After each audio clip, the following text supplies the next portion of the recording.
What's up, folks? This is Addy Ads. This is Public Intelligence, and we got a great guest on the show this evening, Jason Bermas, who probably needs no introduction from any of the listeners, but nonetheless, I'll give a brief one, and then he can beef it up if he wishes to, which I hope he does.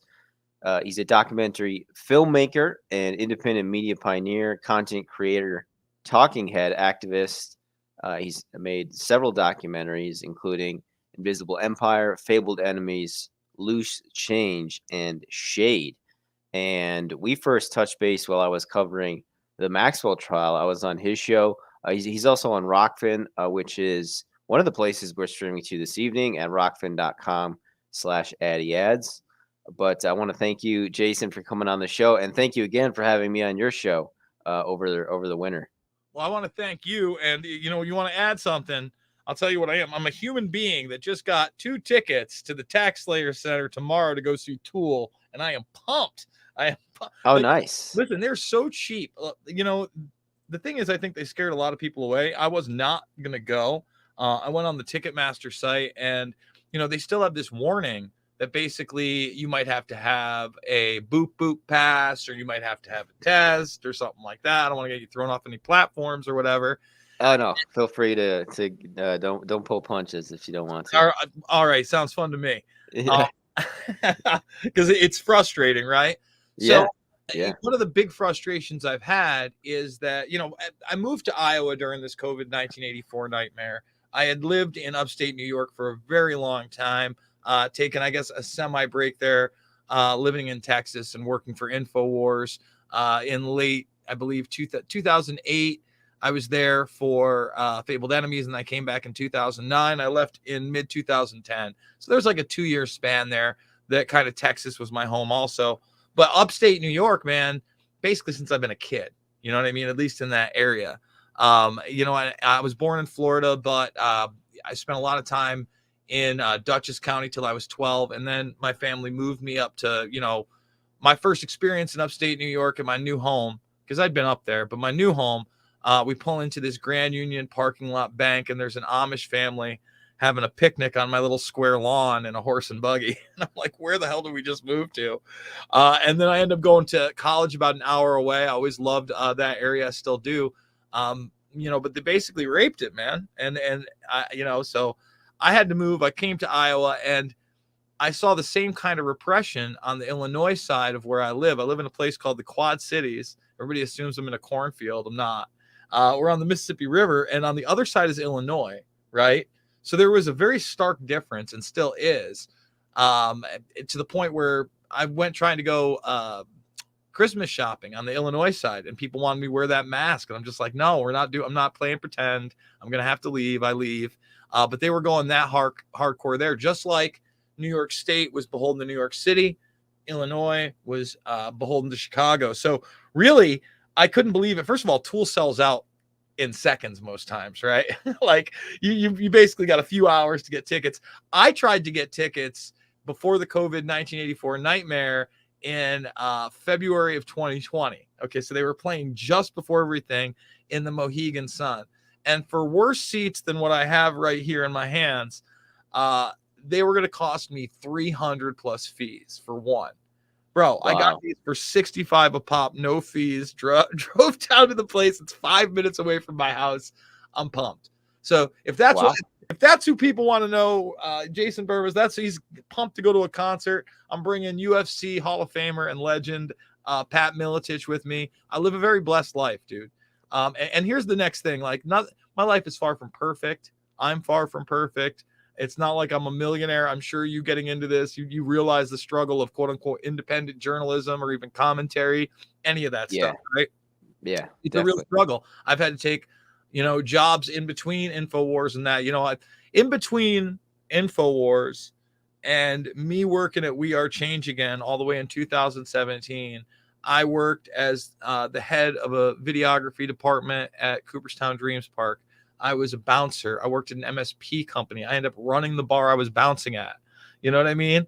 So what I really want to get across to people, especially if you have a passion for something and you want to be successful at something, is don't take your eyes off of that, because the moment that you do, my passion has been truth even before I got a job at it, right? And even while I was working all those other jobs, as much as I loved baseball as a kid, and actually recently I watched Once Upon a Time in Queens 30 for 30 doc. Probably made me smile more than any other documentary that was like not a comedy or even movie that wasn't a comedy in the last 10 years. It was that great. And I've always loved that sort of stuff as well. I went to school for computer graphics. I thought I was going to be an animator. That's how I kind of learned tech and editing along the way. A lot of people ask me, how is your show so smooth? And I kind of laugh. Like it's me and 4 monitors. I got a couple of mixing boards here. And I knew this when I was doing this for Jones, right? I said to myself, boy, when they get this down to live streaming and it's not compressed video, and it will happen, right? Fiber was even coming out then in the Austin area. I go, I'm gonna be able to do all this by myself. I go, it's not going to be like it's going to be that expensive. Things that would have cost $50,000 even 10, 15 years ago, easily 50,000 for the quality we're doing right now. My room retail is less than $3,000 right here. It's less than $3,000, right? And that's the tower that I'm running from. And, that allows me, and this is one of all these things I say to people is you got to use what you got. And technology can either empower you or enslave you. You can use the webcam. I mean, this is a webcam the size of my thumb that cost me $70 on Amazon, right? Behind it, I actually have a $400 DSLR, but comparatively, I use this because it's such a better setup. It's smoother. It does the right thing. It's not going to break. This mixer over here is $99. This other one right here, that's actually a dope ass mixer. I went to a pawn shop. I got it for $125. I talk them down. You got to navigate life, brother. And that's another thing I am. I'm a navigator. I'm a survivor. Even I didn't grow up privileged. I was a poor kid. And, I hung out with the quote unquote rich kids in my neighborhood. But dude, I graduated with 54 kids. There wasn't any real rich kids. You know what I'm saying? And I've always kind of just looked at it like you get one shot at the title. You can only control so much around you, right? And that's another thing, man.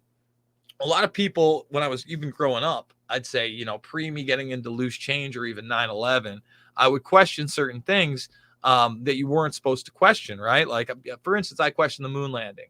And even then, UFOs were a big thing for me, right? By the way, if you've watched my stuff, I don't promote aliens and new age garbage and, people on message boards and all those other things. I think there are other answers to those. And I think that there's actually documented proof of high interference disinformation campaigns to basically mask a lot of our bioengineering, chemical radiation research, as well as propulsion systems, energy, and, classified aircraft beyond, period. You know what I mean? And there's been an entire industry behind that, but I would question those things. And, it was always, I want to unlock as many of the secrets of the universe as I can. And no one's going to be my obstacle, right? It doesn't matter that I'm a poor kid. I live in America. As long as I fucking get a job and will work someday, I'll have access to at least what's out there. And obviously, the internet was coming at such a rapid pace at the end of when I was in high school into where I went to college. And at Oneonta, they had basically a computer graphics program, right? This is in the days of the laboratories had Mac G3s, if you know what that is, Addy Ads. It may be way before your time. I actually don't know what a G3 is. Yeah, what is that? That's a desktop or a... Oh yeah, let's, let me we'll do it live. I love doing it live. So when you see a G3 Mac desktop, it was like the big thing was, oh, it's going to be a cool color, and it had like I think like an i486 equivalent processor in it from a thing. But this is it right here. So you walked in and you had this sleek looking, like all in one box, right? No desktop or anything like that. It was just boom, all in that. Everything was right there. And then you could do all that's funny. You get a phone case that looks that way. So we had this lab and we were going in there and basically it was accessible all the time, right? So one of the first things they teach you is like Paint and Photoshop, and even Photoshop today. I have a subscription to the Adobe thing. I actually pay for it legit. I don't pirate like the old stuff just because it is so integrated and it is worth the money. And I just paid for one for a full month. I just actually like 2 days ago. So Photoshop or what else you using? I got the whole gig where you get Elements and After Effects Yeah, and the whole day. That's what I do. yeah, I do the, it's like $60 a month at this point. I think a little bit yeah. more.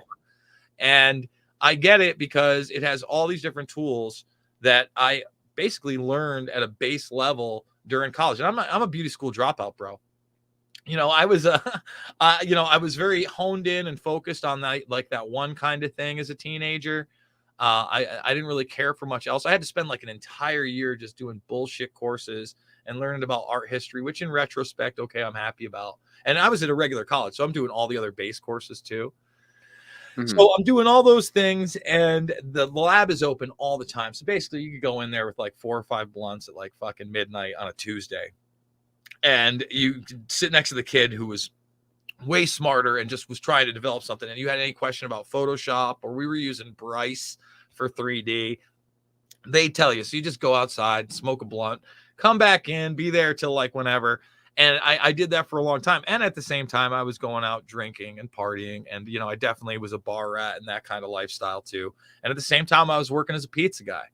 So, that kind of ended up me juggling into, again, being a college dropout.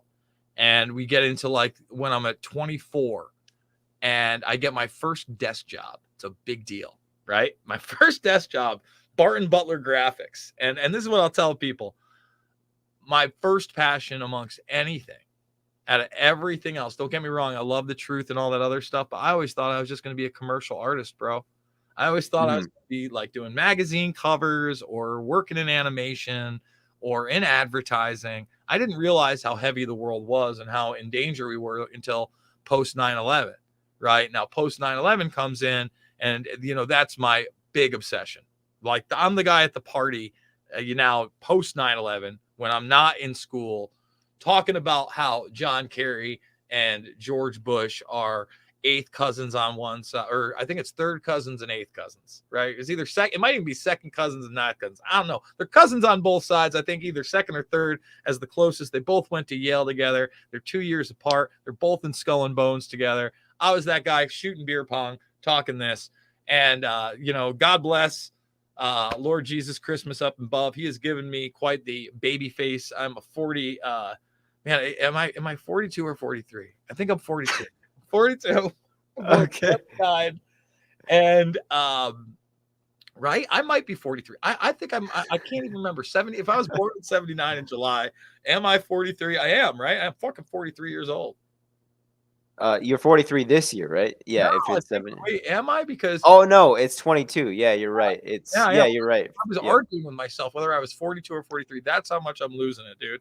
But anyway, I still looked like a kid while I was doing this, and no one took me seriously at all. Sure. Talking about 9/11, and this is in the era where I was also, as I was getting this graphic design job and still flipping pies and doing all these things, I was burning discs, which were CDRs and not DVDRs, because DVDRs were still not like, this is PlayStation 2 era where people were buying a PlayStation 2 just for the DVD player, because DVD players were like $300 anyway. You know what I'm saying? Forget about having a DVD-R.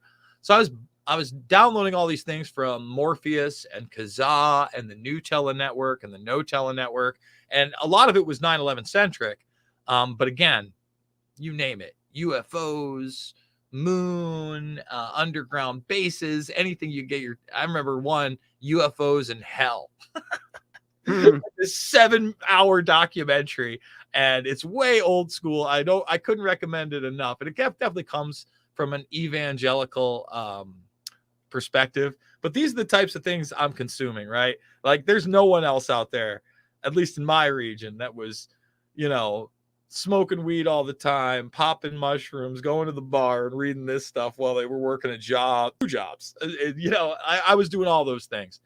And lo and behold, man, when it gets down to it, I'm working at the pizza place while I still have this first desk job forever. And it was like, I'm doing both, right? And I was sleeping in somebody's closet at the time.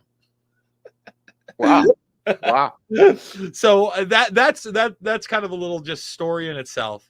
I joined a fraternity in the second half of my sophomore year up there, mostly because I'd actually gone to college with guys that I went to high school with, and we all had a suite together. So we had kind of like our own little apartment, even in the dormitory. We had like a 6-person suite. We had our own bathroom. Basically, you didn't have a kitchen. You know what I mean? Other than that, it was 2 by room. So, I hadn't extended too much out from my friends, other than people I lived with and in the floors, except for a few people in this one fraternity. So I ended up joining it. It was probably the best decision of my life. A lot of people shit on fraternities and whatever. Generationally, this has been my second family. I know a lot of people don't want to, hear that, or they want to link everything to like hazing and alcohol abuse. And, listen, there's terrible stuff that happens in every walk of life and every kind of institution. But I'll tell you right now, these people were there for me. So I land this job in Cooperstown. Okay. I don't have a car at that point. Now, Cooperstown, New York is about half an hour away from where I lived and grew up for high school, and half an hour away from where Oneonta is and I went to college, right? There's no, like I said, Amish people. There's no way for me to get from Fort Plain to Cooperstown, but there is a bus that runs from Oneonta to Cooperstown. So I'm desperately trying to find anybody I can get an apartment with at that point. Everybody's locked up. There's nothing out there because it's literally 2 weeks before school has started, and it's a hot commodity, right? So my fraternity brothers let me sleep in their closet as I had my first desk job. So basically, I know it, right? Like, so I would get up like super early in the morning. I'd take the bus out to my 9 to 5. I'd come home. I'd get ready for pizza. I'd be disgusting by the time I got back from pizza. I'd take a shower. I'd go into my closet and sleep. And I'd cycle this out and, do whatever. And I was working like 60, 70 hours a week. And while I was doing that, at my pizza gig one night, my delivery guy, who was from the area, Oneonta, but he was also going to school there, and I still know him to this day. He does concert touring, great guy. He actually visited me out here in Iowa last year. I'm handing him discs that I'm burning, right? So Okay. hand him discs that I'm burning, and one of them's Loose Change, the original edition. The 60-minute edition, Jason Bermas has nothing to do with. And when I saw it originally, and this is not a joke, Addie, and I don't take this lightly, and I'm not a preacher, and I'm not a religious guy at all, but when I downloaded this movie and I watched it for the very first time, I literally prayed to God to get involved in it. And I went to their website, and they seem to be from DC, Corey Rowe and Dylan Avery, right? So I didn't really think I had a chance at being involved in it. But I said things were so fucked up in the world, in my opinion, even at that young age, and so close to home, because I was from New York. I'd been in the World Trade Center. Some of the, if you were ever next to the World Trade Center, like actually walking by, I don't know if obviously you've been to New York City. Yes, If you look up at some of these buildings, they start to curve in on you, right? Yeah. Right. When you're in between those fucking things and you look up and they're curving in, there was just such a presence. And then when you were in them, or even when I was in Flatbush as a kid visiting my aunt, she lived in a high rise, right? I think she lived something like on like the 18th or 19th floor. Every time you go up, you see those fucking towers, man. You know what I mean? You look out, you see they were a big deal. And for all those people to get flat out murdered, for me to see the rah behind it, to know that people within my government had a part in it, we were all being lied to. I was feeling sick. I couldn't deal with it, dude. I've talked to, that's one thing, Jason, that I've realized over the past couple of years doing this work is there's a disconnect. I can only speak for myself.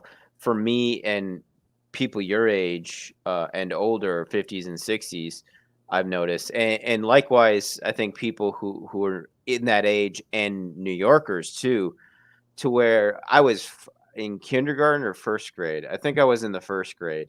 So I remember the day, but it wasn't, it's just different when you're an adult or you're a New Yorker. I could tell it really affected these people in a way that I just didn't comprehend before.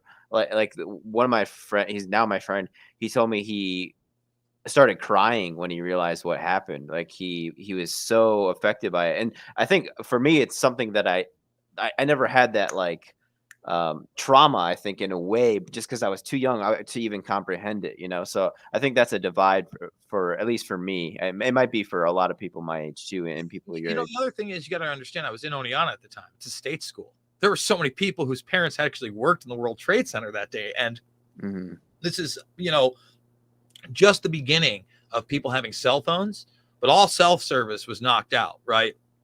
No one could get a hold of anybody.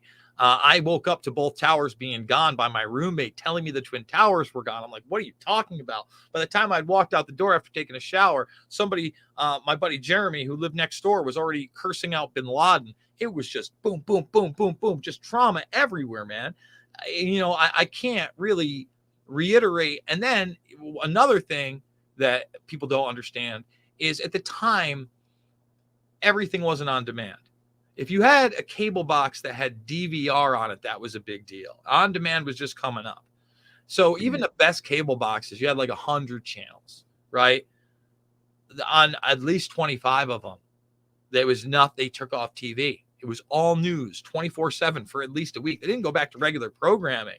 And then they hit you on every single channel with the Red Cross event. I mean, it was so impactful that when you find out that you're betrayed on a level that you cannot imagine. And I grew up in a very, relatively, other than the Gulf War, which was the first televised war, which was quick. It felt painless. I was, around your age when this happened, like probably first, second grade, maybe 9 or 10, there were trading cards. You know what I mean? That's what that war felt like. It didn't feel like a war. It felt like the bad guy got and everything was quick. And it didn't really matter. Okay. I mean, maybe I was in third grade at the time, tops.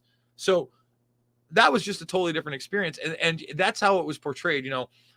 Russia was starting to crumble. They were still the enemy. I did duck and cover drills as a kid. You know what I mean? Yeah. I did. Out in the hallway for sure. And that was the thing that really, Addy, woke me up to 9/11. I guess we get there because I kind of skipped that part into loose change. Yeah. But for those that don't know, and I've told this story, a million times, but it's true. I had my questions on the morning of 9/11. Like, how did those towers go down? And why were they blaming bin Laden? But I was so absorbed now by this 24-hour news cycle, because I was a 2.5-hour drive from the middle of Manhattan. You know what I mean? And all this was very real still. And the anthrax thing was real. And they were shutting down streets, and all that was happening at a rapid pace, right? And so I buy into most of it. I don't really think much, except for, now they're starting to hype up Iraq a little bit. I don't think Saddam has anything to do with it. And I'm hearing the weapons. I don't trust these people, but I don't think they've gone as far as they've gone. And all of a sudden, I'm at my old high school. Okay. So, big boy pants are on. Jason's got the many a job, the day job. He's got the car. And I'm at a men's night basketball game with a couple of my buddies. Basically, for those that don't know, that's when like the old timers from high school get together with like the teachers and play basketball with some of the youngins late night. And a couple of my friends were now teaching at the school. Like, that was their gig. They got out of college. So I'm there, and I hadn't been to the high school in a while. Again, I'm probably like 22 years old at this point, 22, 23, something like that. And I go back into my old locker room that's still there. It's a little bit more reconstructed. And this is school for 12 and up. Okay. I want to reiterate that. This is like 7th grade, 8th grade up. You know what I mean? So 12-year-olds and up. Okay. And I go to take a piss, and let's see if I can find it. If I can find a G3 Mac. I go to take a piss, and in the urinal, here it is right here. In the urinal of the toilet is this right here. It's bin Laden's face on a urinal cake, and it says Operation Enduring Freedom on it. It says Stop Terrorism. Okay. Wow. And when I saw that, I kind of just, something clicked in my fucking brain, dude. Just right there. I go, whoa. I go, they got 12-year-olds pissing on a guy's face. I mean, you're pretty captive, especially at that point when everybody doesn't have a device and you're a kid at the toilet. It's pretty much you and your dick. You know what I'm saying?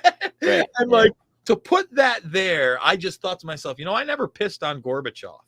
This is I go right there. I go, you know what? I need to figure out whether or not this guy did this or not. I go, they lied about Kennedy. Again, these were things, I was all interested in. I realized my government was corrupt, but I always assumed they killed Kennedy because they needed to, because he was doing bad things. That's kind of the warped mindset I had. I was almost like not knowing it, but subconsciously as a young man, and ends justify the means kind of person, right? Sure. Yeah. That's kind of what you're conditioned to believe.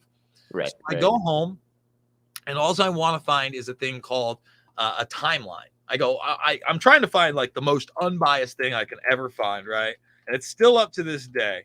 So I find this thing called 9/11timeline.net. Okay, the pictures are off it, but you can still find it. The Love Earth Network. And basically, anybody can go check this out to this day. Other than this very quick intro here and just a few facts, they can just give you a timeline from 12 a.m. to 12 a.m. of that day, with all these links that are probably now defunct and dead. But if you do your research, you'll be able to find the source stuff. So here it is right there, 12 a.m. And at the time, I just want to show everybody this, right? This is right after the basketball. I want to put that out there. Okay. I drive home an hour, and that's what I'm obsessed with. Right. So that's how my brain works, folks. That's spastic Jason Bermas. It's just who I am. So I find that thing, I print it out. It's 40 fucking pages long. Wow. And I'm reading this thing, and I'm just like, come on, man. No.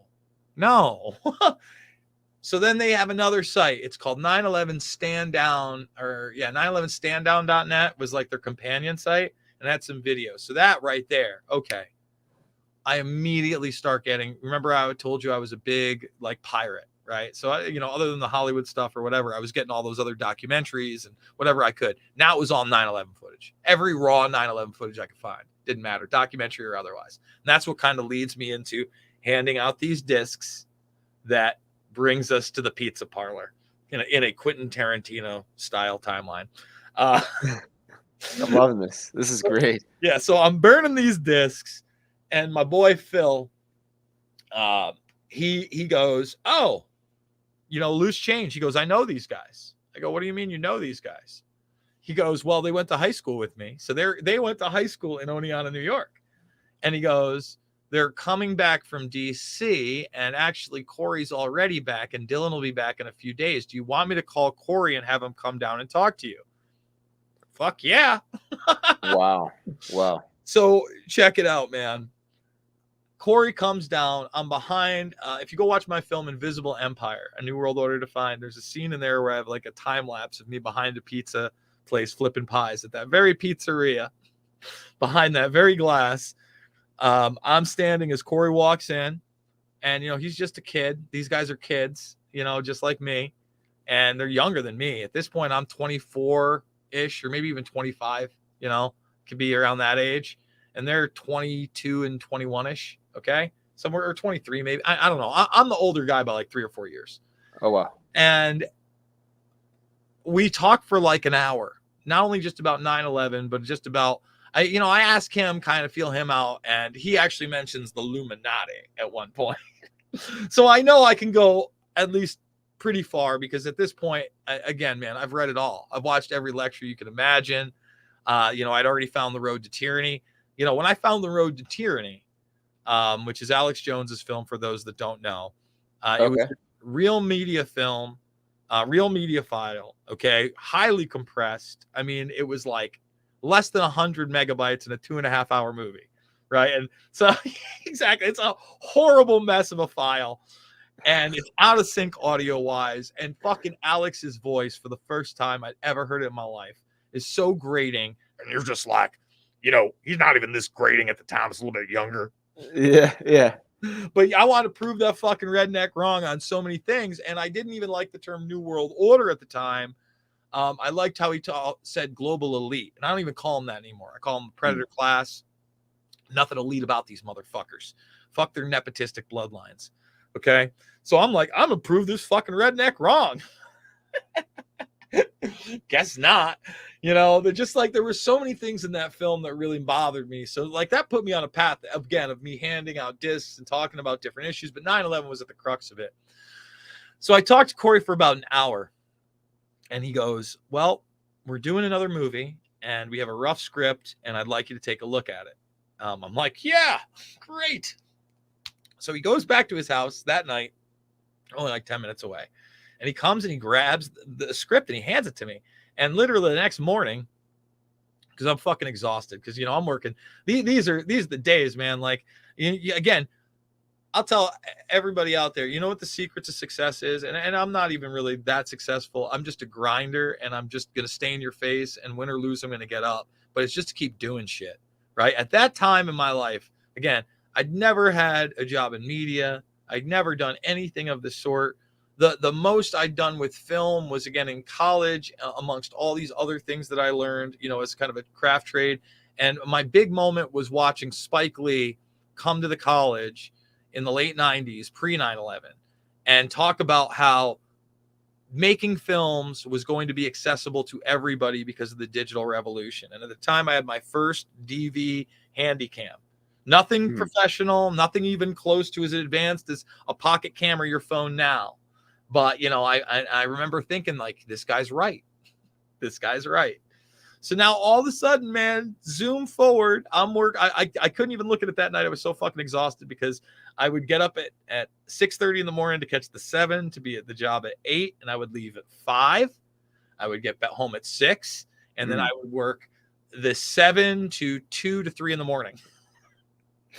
And, you know, that was where I was at. So, you know, I was just trying to make money and just, you know, be able to pay all my bills. And, you know, I was out of the closet at that point, basically, and I was living in the closet as all this took place. And I think right then I finally, after that summer, got a place out of the closet, and I was actually living with my buddy James at the time. So I had an actual apartment. Things were somewhat all right. I was still busting my ass. And all of a sudden, man, I'm on the bus editing stuff. And I'm like, wow, you know, this is good, but let's put this in and that in. And then 2 days later, I met Dylan, who was extremely skeptical of me. Just kind of like Corey was, you know, they both came in because they talked to a lot of people at that point. Obviously, they made the first film. Obviously, they've been approached by a lot of people. They thought they'd seen it all at that point, but no. And so I'm going through like just World Trade Center footage that didn't make the film. He's like, wow, where'd you get this? And I'm just like, dude, I'm obsessed. And, you know, I'm everything I can get. And I go, I'm getting stuff off of all these different file share networks. And so I sold Dylan pretty quick. You know what I mean? And all of a sudden, Dylan was over at my house at night in his laptop, you know, editing this film on this compact, the second edition, you know, a little computer, dude. And so I kind of just became a part of the crew.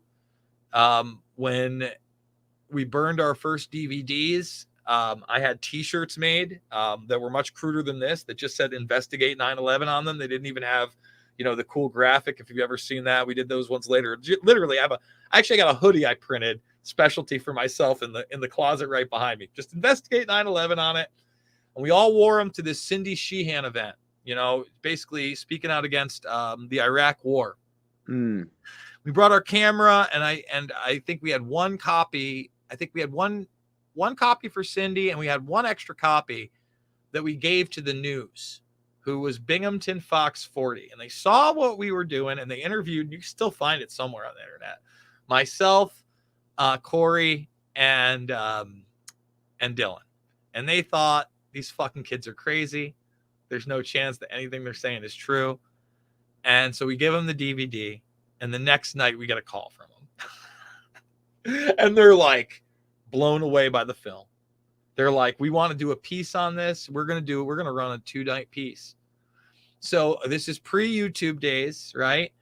And so they're hosting it in WMV format. And this is really where Loose Change starts to take right off, man, because it had already been kind of underground. We'd sold some DVDs. And honestly, even Joe Rogan was the first celebrity to buy a 10-pack of the second edition. I packed those myself. So they do the first night's piece, and it goes so viral that it crashes their site because they're just not ready for the traffic. And then they do the next one, and now were in people's sites, man. Now all of a sudden that movie is getting uploaded to Google Video. We didn't do that. You know what I mean? It basically, I remember Google Video. yeah. Well, Google. Well, a lot of people don't understand Google Video really absorbed what YouTube was, which Exactly. was the Yeah. project by I remember it was two distinct libraries. Yeah, because yeah, yeah. it Well, was at the Google time, Video and YouTube. They were separate entities. Yeah. and the thing was that Google Video was superior in many ways to YouTube, and obviously had an audience because it was built into the search engine, where YouTube at the time was not, because they weren't owned. And Right. YouTube had a limitation. Number one, there was no live streaming, of course, but they had a limitation of a 10-minute video unless you had a director's account, which you had to apply for, and very few people had director's accounts. Even at the time when I worked at InfoWars and we were doing films well after Loose Change, such as Fabled Enemies and Invisible Empire, we didn't have that accessibility. You still had to post them in 10-minute increments. So there was a channel out there called Change the Channel, and he would host them for us because he had that access. So that was Wow. the big thing for Google Video, is you could put up 4 hours. They would take up to a 4-hour film. And at times, man, we were just dominating that top 10. There was no ignoring us at that point, because Google's motto was still "Don't be evil." They had not absorbed the competition. And I remember that too. I was gonna say there was during that same time period. This is when I was in middle school. Uh, there were so many different sources of video, like 8 to 10, and now it's literally, I think, just YouTube, and then kind of Vimeo and kind of Dailymotion, but not really. It seems like their libraries have just been deleted.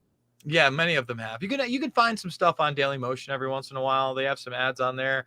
Every once in a while, I'm able to fish out some archive that somebody hasn't found and taken off. More and more, if you've been watching my videos lately, you're finding stuff turned to private that you weren't really supposed to be watching in certain libraries. So, the censorship is real, but the fact of the matter is that once it's on the internet, it's alive forever. That's the human element of everything. That's the Jason Bermas. I have stockpiles of this stuff on hard drives and in disk format and all that. And if we do have to move back to that, we will. And that's my biggest disappointment, right? We were kind of talking about this off air just before we started. You wanted to talk about where the truth movement is and where it goes and what we need to be. We need to be more like you, confronting people on camera. And that's why there was success for 9/11 Truth, because people like Luke Radowski pioneered that, and so many people followed. And back in the day when you had to get in and have a camera and jittery, and you didn't have all this access, and you couldn't even stream it live, you had to go back home and make sure it didn't get taken away, and you had to upload it. Now it's so much easier. People have become cowards. Let me say that people have become cowards instead. And this was I also kind of alluded to this. This was one of my big beefs with like InfoWars during the Trump era, right? And people could still argue it is the Trump era over there, but when you couldn't question certain things, and it was much more popular to take a camera and try to like trigger some person with pink hair or in an Antifa outfit. That's, no offense to that person or whatever, it's probably low level intelligence and has no power, right? It's going to be easy and chump change to make those people triggered and look stupid and go viral. I don't care about that. I care about you going to get Robert Gibbs, the chief of staff for Barack Obama, or Donald Rumsfeld, or, Zbigniew Brzezinski. Like, those were the players and those were the days. And that's what we need to revert to. We got to put Nancy Pelosi and Eric Swalwell on the spot. People should not be worshiping Elon Musk. He should be somebody who's under as much scrutiny as any of these other people out there, right? But that's not being highlighted. That's not being done. And those people are being more and more insulated. And in a lot of ways, Addy, we failed as a society in a great respect to deter that by allowing DC to be now militarized by a poopy pants puppet president. Poopy pants puppet president.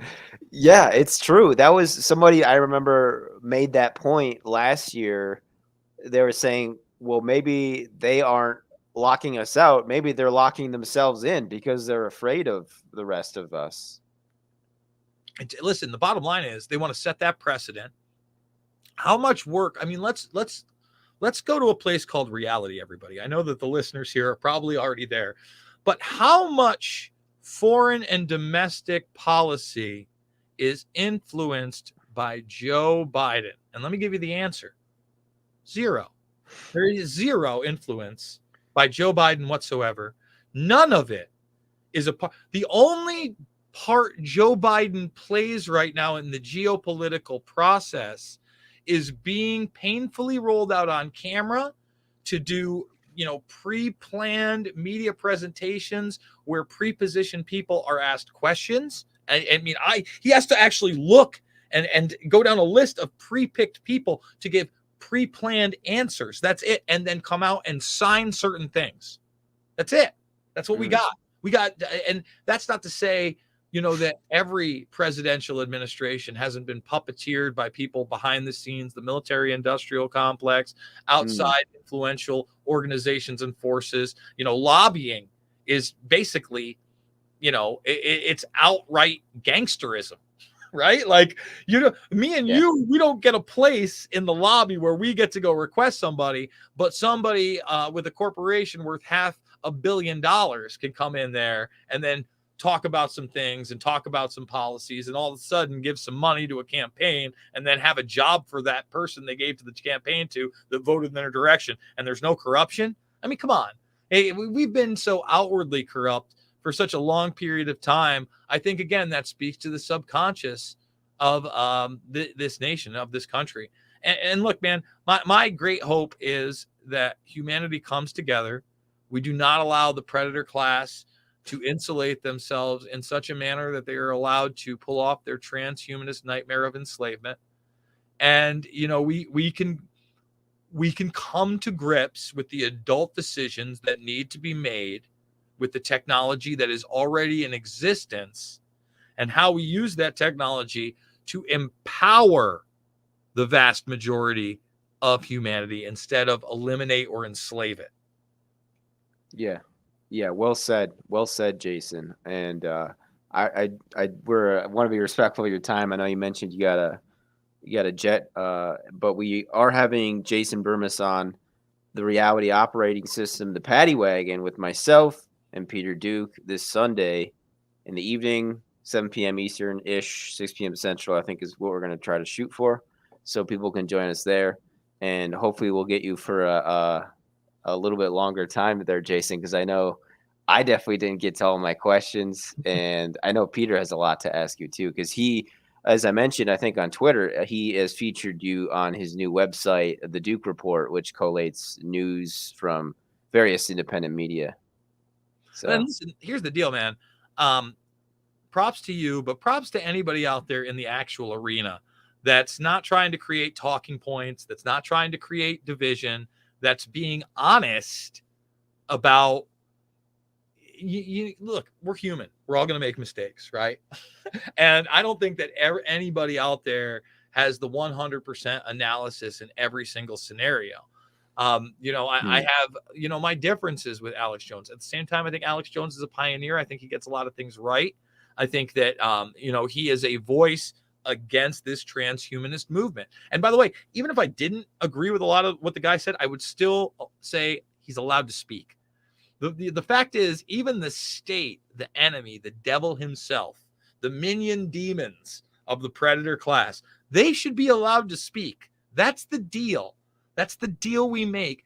And the minute you start censoring anything, you jeopardize everything. So, all these cancel culture or good, I'm glad they're gone, or I'm glad they took them off. That's some dangerous shit, man. And, that's why, unless I think someone's being an outright, operative, I'm always pretty respectful, even if I have big disagreements. And I think that the people out there that you can disagree with and say, hey, I don't agree with that person on this, and then you can actually come together and have a discussion. Wow, isn't that what it's all about? Isn't that how we get somewhere? That's what it's all about, man. So I want to thank you, my brother. Remember, I'm over on the Rockfin because I'm constantly being censored over on YouTube. We're still riding dirty on YouTube. We got 2 strikes. I think it's like 2.5 weeks. I get rid of one of those strikes, but on the last strike they gave me, which was just totally and completely unjust, they literally removed 8 videos in a 48-hour period. wow. videos on budesonide, a freedom rally in Brooklyn that I covered, I believe with Kara Castronova, the first Oh, nice. coronavirus death, me agreeing with Louis Farrakhan, an interview with the Last American Vagabond, 2 for cyberbullying via Epstein, and me literally shooting down nutty conspiracy theories that Ghislaine Maxwell has the tapes, and don't worry, the dead man switch is coming. And like Trust the plan. I debunk the bullshit and I get cyberbullying for that. And don't speak out against the Green Pass. That's against it, as well as I was actually talking about being removed for community guidelines on another one. So that was a repeated strike too, 48 hours, 8 videos. There's no guarantee I'll be on that YouTube platform much longer, but every time they try to take me down, I shadow box it. I get back in there. So definitely try. Addy, brother, thank you so much. I appreciate it, man. Thank you, Jason Bermas. I appreciate you, sir. And again, we're going to have him on this Sunday. Twitter, Rockfin, his PayPal, and podcast are all in the description box below. Really hope we can do this again sometime, Jason. Absolutely. Awesome. Right, later, thanks, folks. Stay frosty, and we'll see everybody next time.